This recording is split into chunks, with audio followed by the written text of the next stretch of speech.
Good morning. This is KELOLAND on the go with all you need to know in news and weather as you start your day. South Dakota Attorney General Marty Jackley has released the statewide crime numbers for 2023. Overall, crimes were down around 2.5% last year compared to 2022.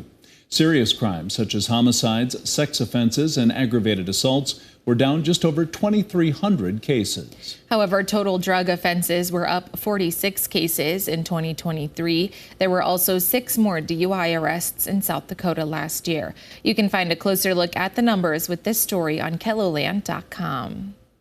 A Freeman, South Dakota man is behind bars accused of rape.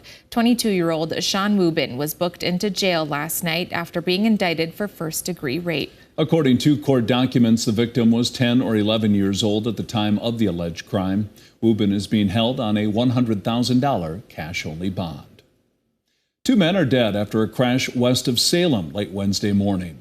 The South Dakota Department of Public Safety says it happened just after 11 a.m. on South Dakota Highway 38.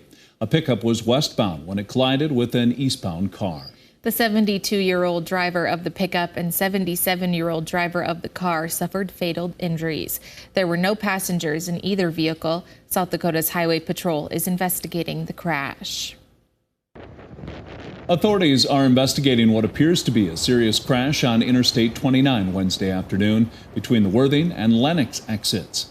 The vehicle involved was badly burned. Our photographer on scene couldn't tell if it was a car or pickup. The vehicle was in the northbound lane when it crashed. This is a developing story. Stay with KELOLAND News on air and online for updates as they become available. Now let's get a check of our weather with meteorologist Scott Munt. Going to cool off a bit today, Scott. Oh, yeah, we continue to do that with the passage of a cold front. Eastern KELOLAND reaching our high temperatures of the day. During the overnight hours, numbers will fall as we do go through the rest of this morning into the afternoon. Something else that's falling, snow. In south central South Dakota, we've been following snow this morning. That is slowly moving to the east.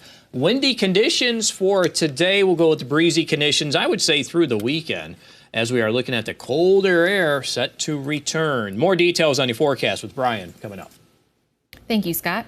Sioux Falls announced its 2050 vision for the city on Monday. Yesterday, city leaders met again to dive deeper into the plans. The land near 10th and Cliff Avenue will be the new location of the Riverline Convention Center, but has not been acquired yet.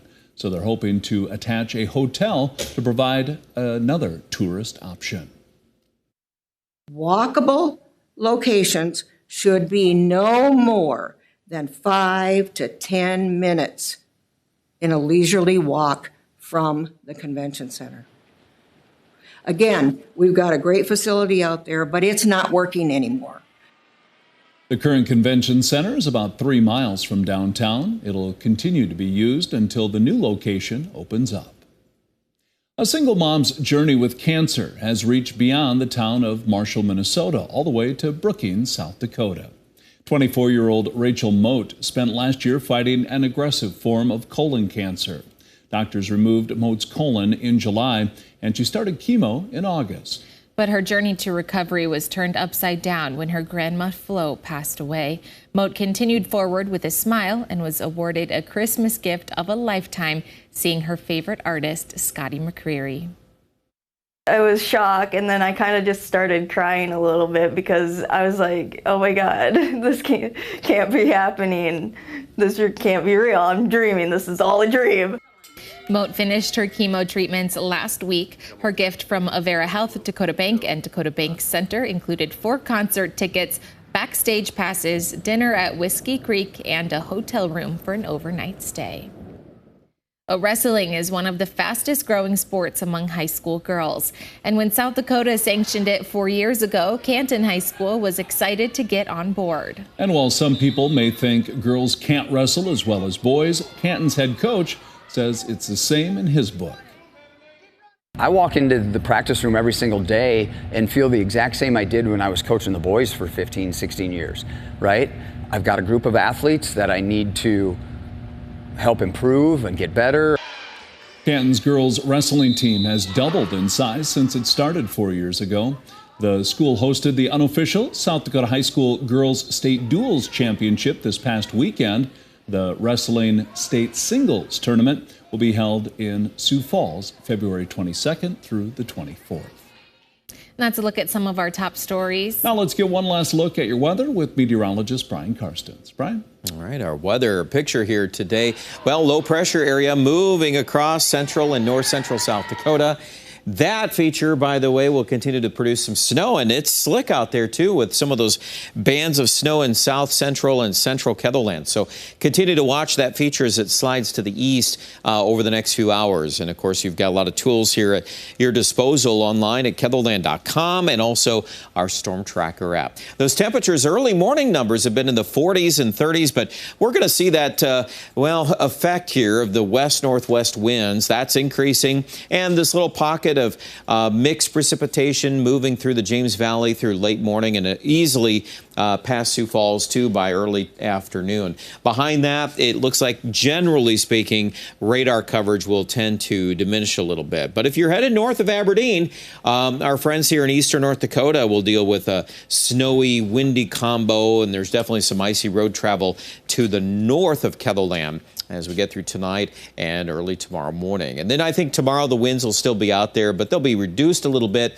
And hopefully for the weekend, okay, not anything spectacular one way or another. Upper 30s and low 40s will be pretty common. Hitting our highs this morning in the 40s in eastern Ketherland.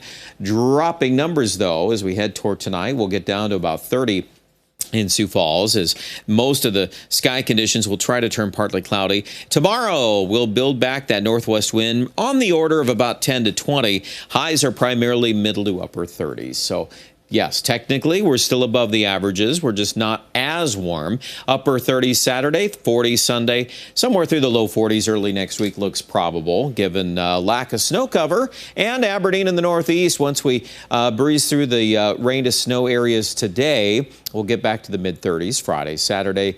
Nothing frigid there. Looks like up here in central South Dakota, same talking points, upper 30s into the weekend. And then early next week, we will bounce back to the low 40s. And I would expect Rapid City, too, will have a chance of getting into the low 40s once again. There could be some colder air lurking beyond day 7. A little bit more about that story at ketherland.com.